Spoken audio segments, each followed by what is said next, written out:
उत्तर प्रदेश की राजनीति में एक बार फिर बड़ा धमाका। सीएम योगी आदित्यनाथ का ऐसा ऐलान जिसने मचा दी हलचल। यूपी में अब जनता को मिलेगा फ्री फ्लैट। 2027 चुनाव से पहले क्या खुल गया है सरकारी खजाना।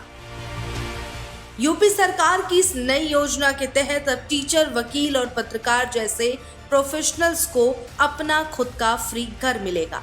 एक ऐसा कदम जो सीधे सीधे लाखों लोगों के सपनों से जुड़ा है, जो अब तक किराए के मकान में जिंदगी काट रहे थे। क्या वाकई उनके हाथ में आएगी खुद के घर की चाबी?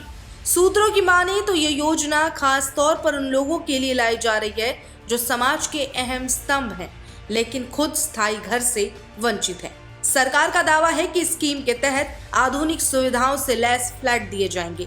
शहरों और जरूरी इलाकों में लोकेशन होगी और प्रोसेस को ट्रांसपेरेंट रखा जाएगा, यानी अब सेवा करने वालों को मिलेगा सम्मान का घर।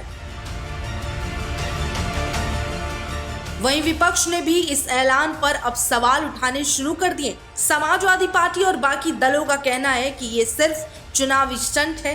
पहले भी कई योजना अधूरी रह गई और अब वोट के लिए नए वादे किए जा रहे हैं। हालांकि सरकार का साफ कहना है कि ये योजना सिर्फ वादा नहीं बल्कि जमीनी हकीकत बनेगी, और अगर ये स्कीम सही तरीके से लागू होती है तो लाखों लोगों के लिए ये जिंदगी बदलने वाला कदम साबित हो सकता है।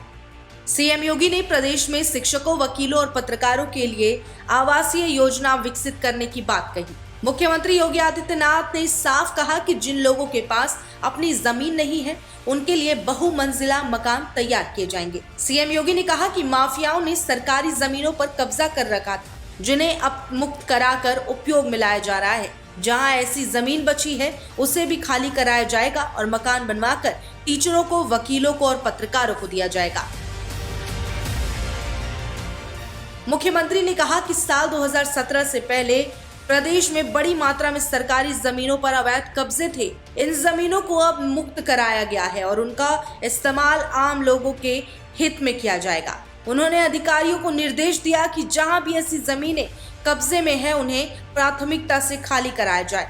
इन जमीनों पर हाई राइज मकान विकसित किए जाएंगे ताकि अधिक से अधिक लोगों को इसका लाभ मिल सके। मुख्यमंत्री ने यह भी संकेत दिया कि जरूरत पड़े तो माफिया की जब्त की गई संपत्तियों का इस्तेमाल भी इसी उद्देश्य के लिए किया जा सकता है। अधिकारियों का कहना है कि अब तक आवास योजनाएं मुख्य रूप से आर्थिक रूप से कमजोर वर्ग के लिए केंद्रित थी, लेकिन इस बार सरकार ने दायरा बढ़ाने की बात कही। मुख्यमंत्री योगी आदित्यनाथ ने प्रधानमंत्री आवास योजना शहरी 2.0 के तहत 90,000 लाभार्थियों को डीबीटी के माध्यम से 900 करोड़ रुपए की पहली किश्त जारी की है। यह राशि सीधे लाभार्थियों के खाते में भेजी गई, जिससे वो अपने घर के निर्माण की प्रक्रिया शुरू कर सके। सरकार का कहना है कि ट्रांसपेरेंसी बनाए रखने के लिए इस तरह की व्यवस्था को प्राथमिकता दी जा रही है ताकि बिचौलियों की भूमिका खत्म हो सके।